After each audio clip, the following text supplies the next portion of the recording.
such an asshole. All right, to give the listening audience a little bit of context, this is a follow-up request from a guy a couple videos back that had a problem stuttering. And I said, the question was, okay, well, is it physical? Like there's something wrong with your your nervous system that forces you to stutter, like, like Parkinson's, it forces you to shake, I believe. Or did you come from a pansified pussy background? And shock of shocks, it's a pansified pussy background. So I'm like, maybe you're just afraid because no one challenged you everything. And it turns out I'm afraid of everything. I'm like, okay, well, my recommendation was then, all right, you got to stop being afraid. And the best way for a guy to do that anyway is to get into a martial arts and not only punch people in their faces, but get punched in the face as well. Right? Now, this is a week ago, maybe. Now, here's the follow-up. Hey, Cappy, first off, thank you for your assessment of my current situation. There's a lot to take away from it. One, let's start with the stuttering. From what I can remember, I've been stuttering most of my life. My parents tried to put me on speech therapy, but nothing really came out of it. It wasn't as thorough as it needed to be. I will look into figuring out whether it's a physical brain damage or psychological. Okay, good.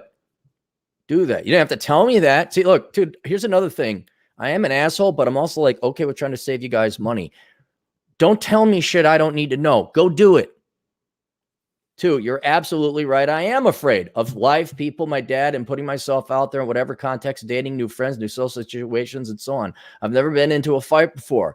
I have a tendency to avoid uncomfortable situations, which keeps me in a constant state of nervousness when it comes to speaking, engaging with others, and other things that can help build myself as a man. Oddly enough, if you were to ask my peers growing up, they would describe me as athletic, funny, cocky, funny, jerky type. And also, I was known as making people laugh all the time and always smiling. It's only when it comes to confronting new challenges like speaking in public, dating, being sure. Oh, my fucking God. Oh, does this feel good blathering on like this? You still didn't do what I said. It should be one. Thanks, Aaron. I'm going to look into that. Go talk to, I believe it would be a neurologist or somebody who has a specialty in stuttering. Two, I signed up for jiu-jitsu the second after I watched your video, Aaron, and I got punched in my face. And you know what? It wasn't that bad. Actually, you don't get punched in your face in jiu-jitsu. You just get a man's crotch right there or a foot. And now you're just going through the same shit. Okay, we'll get to the larger point of this video here later. And things that being sure of myself, dating, dude, you're not dating. You're just not dating. Okay, you're not dating. Don't insult women by even approaching them right now when you can't even get yourself together. My favorite is all you young guys. Not so young guys. I'm a complete wreck in so many regards. I'm a dysfunctional human being, and I'd like to find a girl. It's like, no, no. You have to be a functional human being before you even bother approaching girls. And having my confidence is when my confidence crumbles and I shy away from things. Also, fear quickly on fear because was ashamed of being 8 years out of high school with no prospects. I would shy away from meetings with friends and shy away from going to social events because I would dread being asked, hey, Sympho, was that your nickname? What have you been up to? So I would try my best to avoid having these situations. Gee, I wonder if there was a solution. You haven't done anything in 8 years. I wonder if only there was a solution of not doing anything. Like you could multiply that by -1 and come up with the opposite of not doing anything. I'm wondering what that would, maybe do something. Like go to school for a legit degree or get a job. But that's hard and everything's frayed. So this has nothing to do with stuttering. You're a coward. You're a weakling. So, I wonder if there's a solution to that. Get punched in the face and go punch other people in the faces and build up some confidence. Oh, and by the way, get a job or go to school for something legit. Also, quick on I would also turn my head the other way I think I may have seen a car or someone from the distance that knew me that would stop and ask, hey, how have you been? Because I was ashamed of failing to launch. No, you must be very clear about something. You chose not to launch. Nobody put a gun to your head and said, don't go to college, don't get a job. Well, I mean, you may have a job. Don't apply yourself. All right. You chose. Now, maybe your crippling fear made you choose the wrong thing, but that just fed your fear further because now you are a loser. Right? You should be more afraid of living a life of being a perpetual loser than you should be afraid of going and trying and maybe failing once or twice. Or once again, as I said, getting punched in the face. Just so you know, you're not going to get like raw knuckles. Like if it's boxing, they put gloves on. I'm talking martial arts.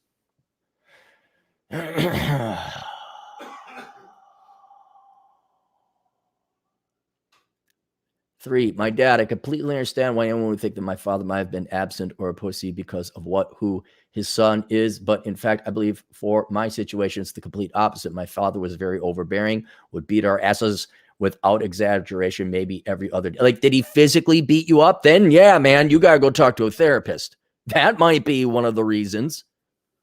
He was very alpha in his behavior, hardworking, and good provider. I've got a lot of respect for how he's been able to bring us all from a foreign place that was during war to Canada for a better life. Boy, you're sure capitalizing on that, aren't you? You may ask then why I'm so afraid and not alpha like he is, why I think he crushed my confidence in myself and would cause me to second guess every decision. I was terrified of him so much so that when I would go back home after work or whenever I came from, okay, good, you can work. Came from, sometimes I would see his car in the driveway. I wouldn't want to go home right away or hope he's not sitting in the living room when I walk in because I want to avoid being. You need to learn to talk less though too, man. You need to get I swear to God, there's so much work to be done here. Write more succinctly. This is why you had to pay so much money for this request. My time is incredibly fucking precious right now. It is incredibly fucking valuable. It won't last forever. I know that. But in the meantime, I got other people to fucking deal with. And you know what? That's fine. You could write, but it's going to cost you a lot of fucking money. You should have hit me up when I was 25 because then my opportunity cost was nothing. Aaron, were you this angry when you're 25? I was worse. Because I want to avoid asking certain questions like, did you finally choose a program? Have you applied for school yet? It's about X amount of years since high school. You still live at home. Those questions were terrible questions a father shouldn't ask. No, those are exactly see, number one, I don't believe your dad beat you up physically. I don't believe it now. That's exactly the questions a good father should be asking. What did they do to the kid? What did the teachers do to you to make you such a pussy in the public schools that when your father is trying to help you, you're like, those aren't questions your dad should be asking.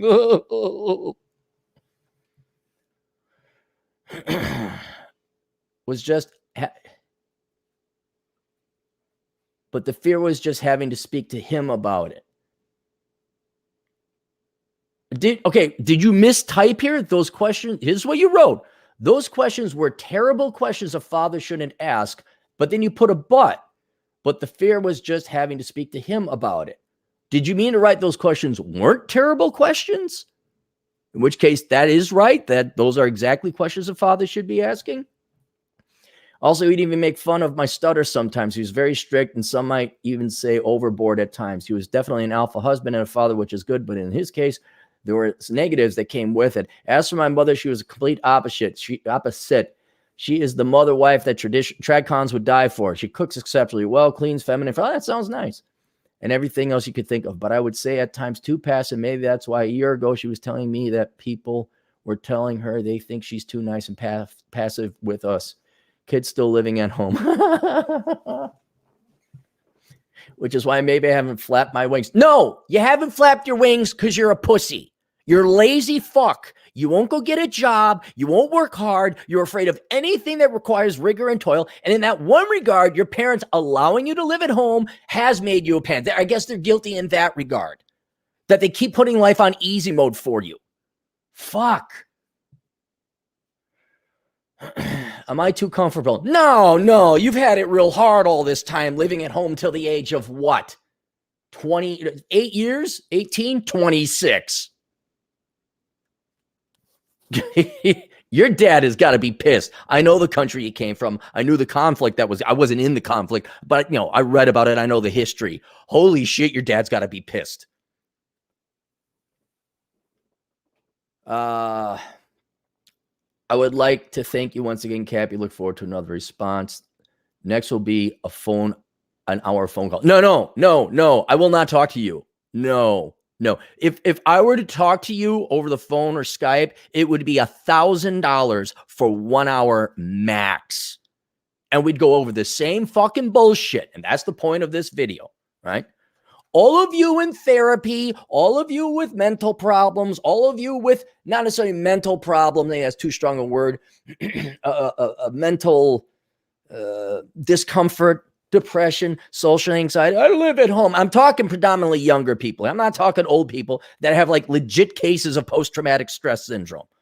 I'm talking all you fucking assholes that come up to me and thinking that I'm some kind of like actual psychological therapist. I'm an asshole, right?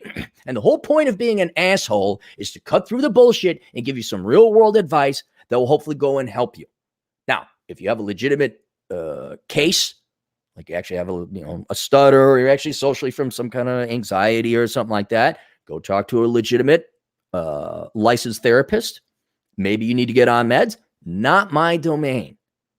But what I get real motherfucking sick and tired of is where, and I've seen this happening in my generation, is where you all think talking to somebody, be it a therapist, an asshole, your doctor, the student counselor or whoever, and you think that is actual progress, right? Or where you read a book, or you take, this could be applied to the self-improvement industry. Well, I read a book on this. I read a book on that, right? And you take classes from whatever, life coaches or inspirational speakers. But here's the problem. None of you do the fucking work. I already gave you a list of things to do. Join a dojo. Participate in kickboxing, something. What did you do? You wasted $100, probably of your parents' money, contacting me, regurgitating this shit, and pissing me the fuck off. I mean, it's academic. It's a philosophical question, like, why are you guys here? And I figured it out. It's just masturbation. You just, all right, what do you feel? How do you feel? And that's what therapists are predominantly. The therapist can't force you to do anything. Therapists can't force you to do this. And therapists got to be nice. I don't. I'm an asshole. It says so on the company. We don't deal with Freud or Jung or imbalances in the care. That's their domain. But when it comes to taking fucking actions to solve your fucking problems, hey, Asshole Consulting's got some ideas. And they're not bad ideas. I never say, you should do drugs or you should do, it's like, get a job, work out, change your diet, take action, go to the gym. Well, that's hard. And that's where the bullshit lies. It's not, you're a veteran that saw his buddy get blown up and his guts was all splattered over you in Iraq. You're all pampered fucking millennial and Gen Z fucks who still live at home, and you're just afraid to go get a fucking job and go and suffer pain and toil. That's it. That's all it is, at least from Asshole Consulting perspective. Now, again, as we talked about before, could be neurological, could be actually, go talk to a neurologist, go talk to it. You definitely should talk to a therapist. But don't you dare fucking come here and here with me after you just sent me a request. I gave you A, B, and C to do, and let's talk about it some more. Oh my God, let's talk about it some more. That feels so good. It feels so good. Get the fuck out of my office, and don't you fucking come back until I find out you at least got a yellow. No. Let's go through the belts. I know it's different for different belt ranks. We'll just do karate as a basic. Levels of karate belt. Here we go. Fourth request or fourth result, because Google just has to take forever. So does this website, apparently.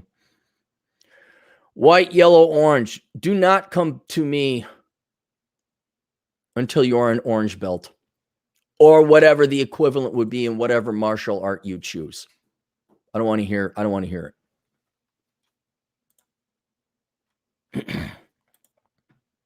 Competent Man, $5. One interesting test from the King's Speech. Put on headphones, play loud music, then read from a page to recorder. If can read psychology, then cause. Oh, you're saying to see if it's psychology or biophysical. Okay, King's Speech. Put on headphones, play loud music, then read from a page to a recorder. If you can read, psychology is the cause. You can read. I don't know how that would work. I don't know the logic in that. But then I'm not an audiologist. Maybe that's something he's all got to talk to an audiologist. That's it. All right. Questions, answers, assholeconsulting.com. See you guys later. Toodles.